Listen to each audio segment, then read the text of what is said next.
Welcome to a new edition of the brand called You. Today, I have a very, very exciting individual who has been a venture capitalist, a serial entrepreneur, and has one of the most incredible qualifications. Jaideep Singh, welcome to the show. Thank you.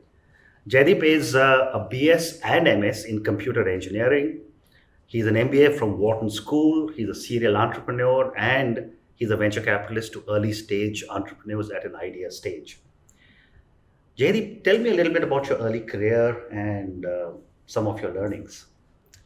Well, my earliest career started in college. Mm-hmm. My dad was based in Europe for a few years during the final years of my high school. Okay. And the intent was, he was a government guy, he was a military guy. So the intent was to come back to India because he couldn't afford to send me anywhere for school, for college. But I really wanted to go to the States for college. And, when he asked me why, I said, India has great colleges too. Mm-hmm. At that age, I wanted to be in America and American colleges. So he said, well, if you want to go, you got to find your own way. I have 1 lakh rupees. It's all I can spare because I need to build a house. I don't have my own house and I'm going to retire in 3 or 4 years. So it started there. I went from, in high school, someone who was playing bridge for 8 hours a day and studying on the side, to suddenly trying to figure out how to pay for college tuition and food and board. Mm-hmm. So that's where it started. And I did all kinds of odd jobs, from cleaning toilets to flipping burgers to becoming a waiter at a restaurant, which I found was even more lucrative than being a programmer. Amazing. So, so it was 4 years of college of doing all kinds of work. And within the first year, I had programming skills. I was programming and waiting tables. So I would say that was the start of my. And did you work after your MS before Yes. doing an MBA? Yes. So the interesting thing is, even during your master's, you're actually working. The US has such a fantastic system. I was a research assistant, so they not only paid for my tuition, they gave me $1,500 a month of stipend, right? Which back then in Arizona was a lot of money, right? My expenses were only $400 or $500. So, but when I was there, I realized that the smartest guys who were even coming from India, because at the graduate school level, these schools attract all the top IIT computer science guys, and from not just from India, from Israel and Europe and everywhere. Everyone's going to Silicon Valley. Mm-hmm. And as a young guy who was a little bit enterprising, that seemed really exciting to me. So I ended up in Silicon Valley, and I ended up working, my research area was in operating systems in the computer science area, and I ended up working for an operating system company. And I was fortunate. I joined a company that was very small, 100 people.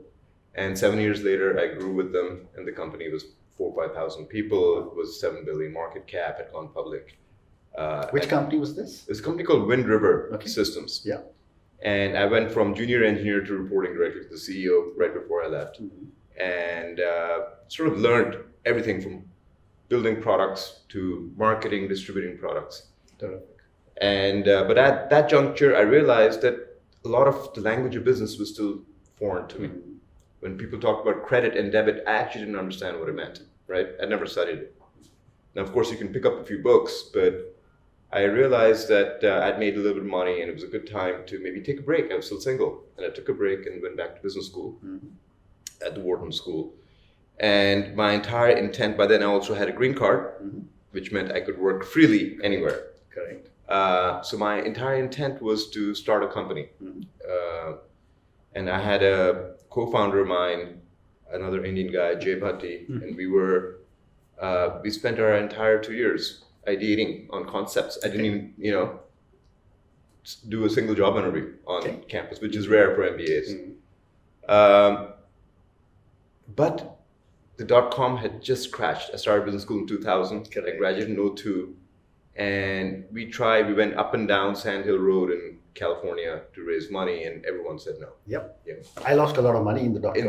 Right? So meanwhile, whatever money I'd made prior to business school, I lost most of it during that as well, because I didn't know what I was doing with stocks, really. I had no clue. But going up and down Sand Hill Road made me realize that a number of these firms, VC firms, were actually interested in hiring me. because I was a deep tech guy. A lot of them were consumer guys from accounting or other backgrounds, and they needed tech sort of VCs. Mhm. So I ended up becoming a VC, Okay. even before I became an entrepreneur. I see. So tell me, the world of VCs Mhm. is a very different world. It is. I've often said that a VC has to be a great listener, has to keep on analyzing. But from the company which is looking for money, they're painfully slow Yep. because they're probably looking at hundreds and hundreds of different opportunities and Yep. they've got to make 2 or 3 investments. Yeah. How does a potential investee reconcile the speed at which you move? So I think that is true. Venture capital is about assessing people and a lot of analysis, right? And mostly VCs are looking at a concept they don't know nothing about. So it takes a while to get up to speed. Yeah. They're speaking to their advisors. So I think as an entrepreneur, I guess I learned this early because I did VC before I became an entrepreneur. So I understood the VC mindset. It's important to engage with multiple VCs, first of all. Correct. Right at the get-go, even before you have finalized your idea, right? What ends up happening is mostly you come up with an idea with your college classmates or workmates, you go build a product, you have some traction, now you go to VCs, right? I think you really missed out on a really important piece of the journey where the ideation and idea selection was occurring. Correct. And many times think about entrepreneurs, have a lot of spirit and gusto, but you're in a small well of information. You don't have a lot of information by definition, right? Whereas VCs may not be deep, but they have a breadth of information. They're seeing a lot of deals come through. So I think validation that you're on the right track and this idea is a good one is a really important thing to do even before you jump in it. Wonderful. Right. So tell me, you then founded of businesses like CDoc, Spock, and some other other ventures. Yeah. Tell me a little bit about these, and then I'll come back to your VC. Yeah, absolutely. So the first company I started at the VC firm I was at Clearstone Ventures, and it was clear to me that I always wanted to be an entrepreneur. I saw being VC as a temporary journey. And after Google's IPO in 2004, the market for consumer internet was back in a big way. For a few years it was dead. Yeah. People were only doing enterprise and SaaS. So with that, my buddy Jay kept calling me up. He was at Microsoft. And he said, "Look, I work 2 hours a day and they promote me. I can't take this anymore. We have to start a company." So we cycled through many ideas. Now, since I was at a VC shop, I had access to people. I was bouncing ideas every day. What do you think about this? What do you think about that? And of course, talking to VCs are also super skeptical. Correct. So you actually cannot listen to them. But you're looking for some signals and trying to eliminate the noise, which is 90% noise. Yeah. So we came up with an idea for Spock, like the Star Trek character, which is a vertical search engine, right? If I searched for Ashutosh Garg on Google, I got lots of results, lots of Ashutosh Gargs in India or in the world, right? But if I wanted to find this Ashutosh Garg, look at his background. This is before you had a Wikipedia page, right? Figure out where you are on LinkedIn, figure out where you're on Facebook, your blogs, the books you may have written. The idea we had was to aggregate all that information and really give one picture of a person, right? So you click that result and find all the related people. So your brothers on the internet, your dad, your mom, kids, everyone, right? And you see Google's doing that now, right? So we did that. We were the first to get out there. We built a really strong team. We had maybe 5-7 PhDs, 50-person engineering team from Stanford and MIT. So we built it was a hard natural language processing problem, and you need to do it at scale. And when we launched, there were maybe 2 or 3 venture-backed companies. Actually, when we started, by the time we launched, there were 7 or 8 venture-backed companies in the space. But we built a really strong team. We did a great job. And within the year of launch, we became really number 1 in that space. Okay. Right? And the product market fit was there from day one. On day one, we had over 500,000 hits on our website. This is pre-mobile internet. Yeah. I'm talking about 2007, right? we launched the same year the iPhone launched. So there was just a lot of traffic and a lot of scope for distribution and stuff like that. So we had a really good run.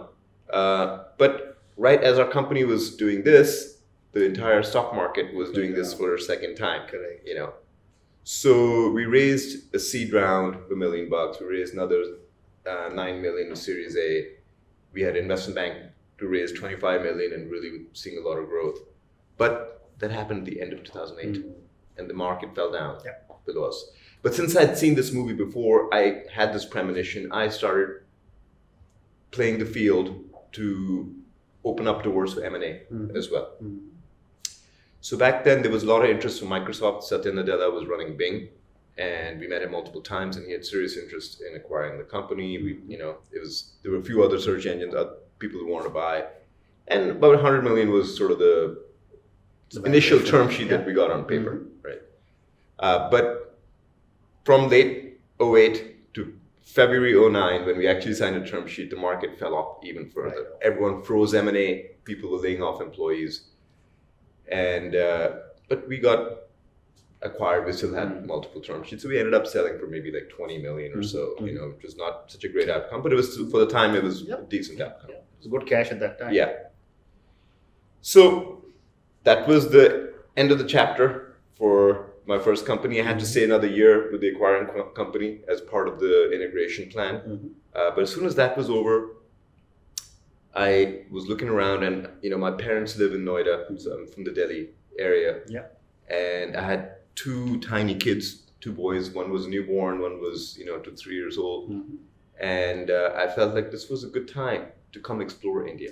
Correct. So that journey turned and brought me to India. Okay. And but this was, I'm talking about 2010.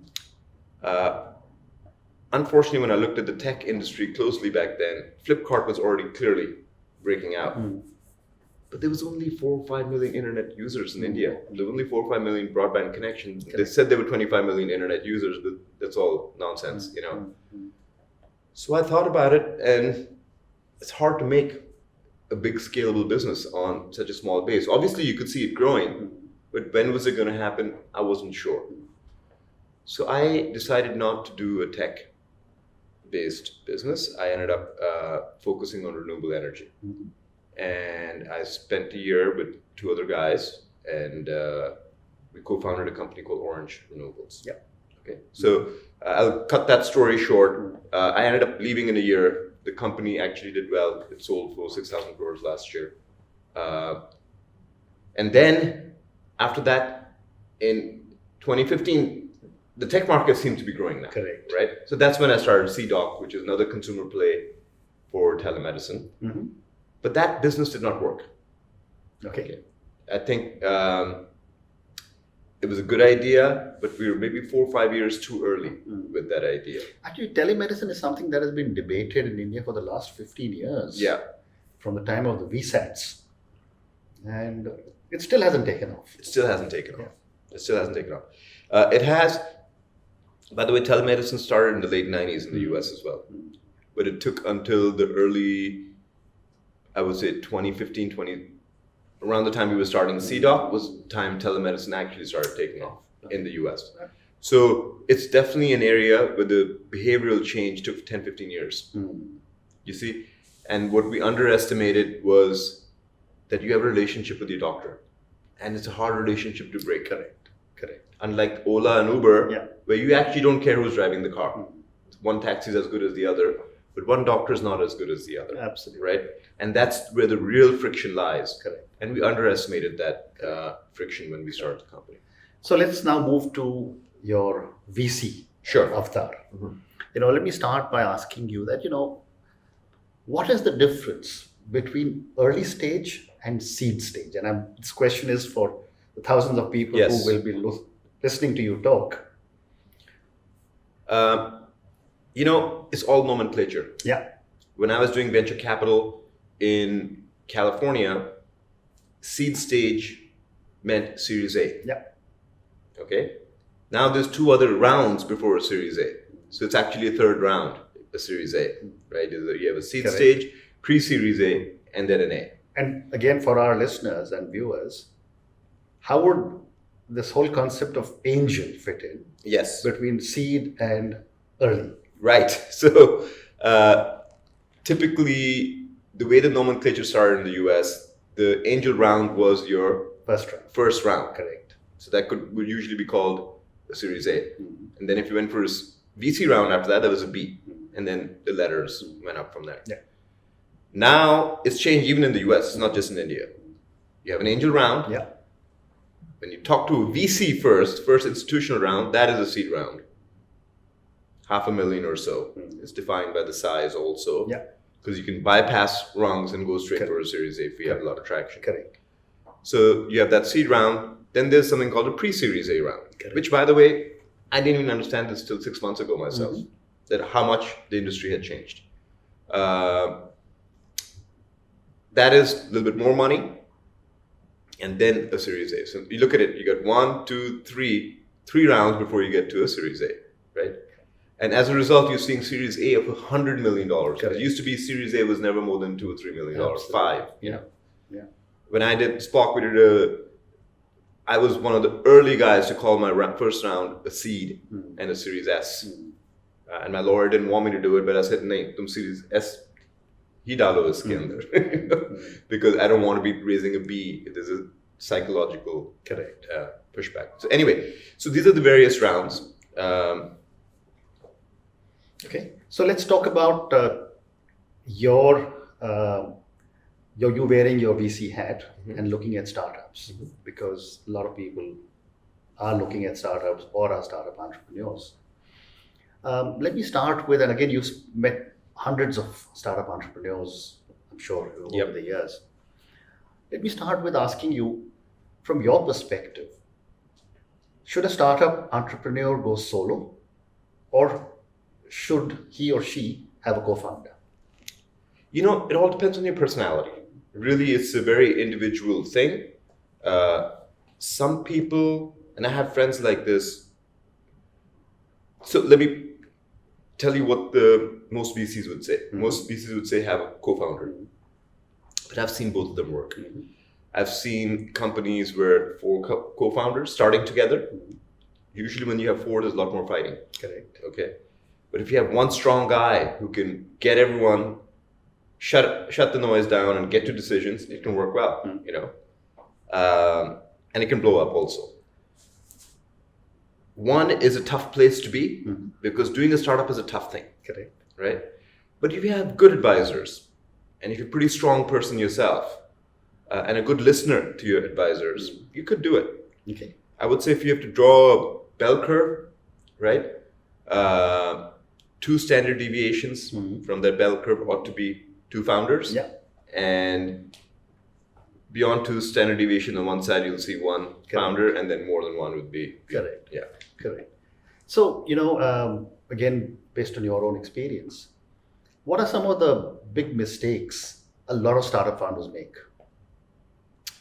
I think there's a few really big ones that I see over and over again. I'm right now incubating companies, right? I don't have a venture capital shop. I'm just doing it through people that I know, right? And I fell into it in the following way. There are a lot of smart kids, not just kids, mid-cycle engineers mostly, or businessmen who have built products, have been involved in technology, really want to do something badly, and they have an idea, right? And picking the right idea, VC-based technology business is a very, very weird business, okay? Because if you look at all the possible concepts, VC only works on maybe 1 or 2% of those concepts, of those tech concepts. The reason is that you need to have extraordinary growth. Not over the cycle of the company, but out of the gate. Correct. That is the formula to solve for. How, if you have to look at it as an engineer, the formula says, this will be a big market, but I need to get out the gate really, really fast, right? Until then, there's no capital available. That's the only way to attract capital. So that's really what you're solving for. And this is this point is more important than everything else, because everything else is noise relative to this. But there's so much information about how to start a company, how to go about things, what's a good idea. So early stage entrepreneurs miss this a lot. So they come up with an idea, which is a good problem, worth solving, but it won't be venture backable, right? So I would say that's where 95% of the concepts sit. Okay. Yeah. And one more question on startups before I ask you some questions personally. I see a lot of startups grappling with when they should start scaling up. Yeah. Some people I have spoken to say they should start scaling up from day one. Others say not till they have got a business plan, proven. Yeah. What are your thoughts? Well, my thoughts actually echo that of the entire VC industry. So I have nothing unique to say here, because now this problem is really well understood. Yeah. And I think it's, people have understood it for many years and they describe it differently, but sometimes someone coins a phrase, And I think it was Mark Andreessen who coined the phrase of product market fit, right? And I think that's a really, really good expression, very good moniker to describe exactly when you should start scaling. Product market fit is when I produce a product that not just you, him, multiple people actually want it, right? And they're coming and seeking it out. Yeah. As opposed to you just burning cash and pushing that product on people. Correct. So as soon as you have that, you could technically start scaling, but scaling in tech usually means you need to go raise a lot of money. I agree. So you then need to convince people that product market fit has happened. Correct. Not just use the term product market fit. You have to prove it. Correct. And that's when you should start scaling. Wonderful. So, Jaideep, a few questions for you personally. Over the years, have you had any mentors? And if so, what have been some of your learnings? It's a really good question. I've worked with lots of people that I've learned from. But I would say there wasn't like one mentor who really drove it for me. I would say the people who most influenced my thinking were probably my dad, who, when I was growing up, spent a lot of time with me. He was a fighter pilot. I was an engineer. But when I look back, it turns out that he was more of an engineer than even a fighter pilot. He understood. He's 85 years old today. But if you ask him Newton's laws, he can just tell you, without even batting an eyelid. Yeah. He's teaching my grandchildren all this stuff, right? So it wasn't that he taught me Newton's law. I think he pushed me hard to think fundamentally about things. And I think that really shaped my thinking. And maybe because he was a fighter pilot, he was used to risk-taking, he always encouraged me to take risks. He could have said, no, don't go to America. You're not going. We don't have the money. But he said, hey, if you really want to go, go. Just go, or you want to study, whatever it was. A lot of parents don't want their kids to leave high-paying jobs and start a company. Yeah. He said, why not? Yeah. Just do it, So I think he was probably the biggest mentor in my life. Wonderful. So my next question to you is, when was the last time you did something for the first time? This American holiday called Thanksgiving, and I was at a friend's house here in Delhi. We were having a Thanksgiving party, and they decided to play poker, right? Now, in the past, when people say we're going to play poker, I don't know how to play poker, and I don't want to invest. But you can keep a straight face. I can keep a straight face. Okay. Yeah, I played Teen Patti. Okay. So, so I do understand the concept, and I guess poker is a more complex Teen Patti. Yeah.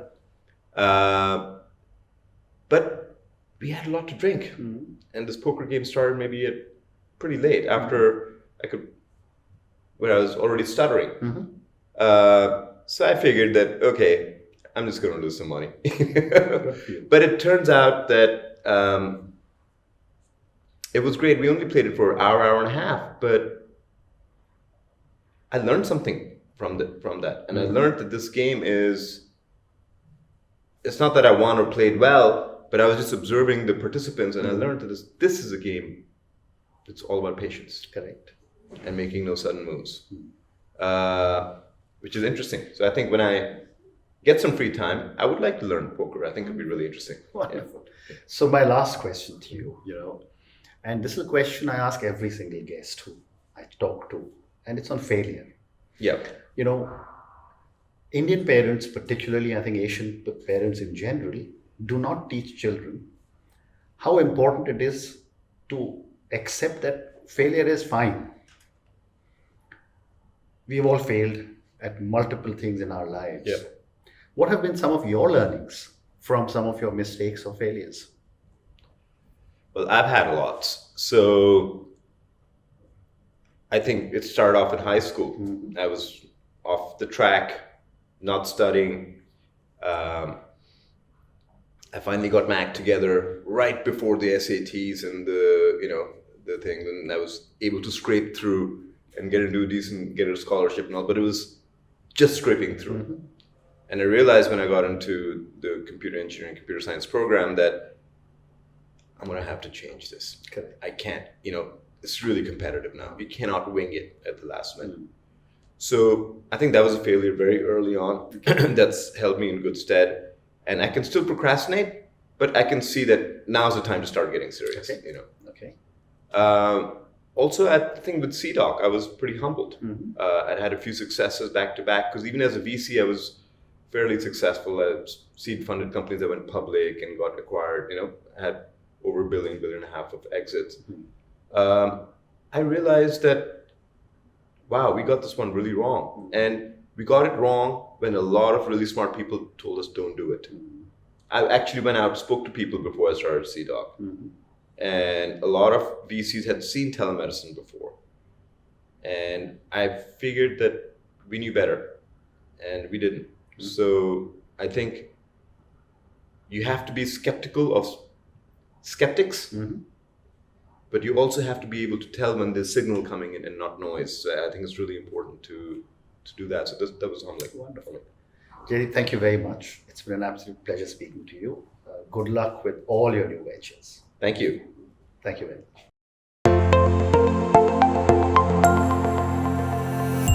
Thank you for listening to the Brand Called You podcast. Be sure to visit tbcy.in to join the conversation, access show notes, and discover fantastic bonus content. You can follow us on YouTube, Twitter, Facebook, and Instagram. Simply search for The Brand Called You. Thank you, and see you next week.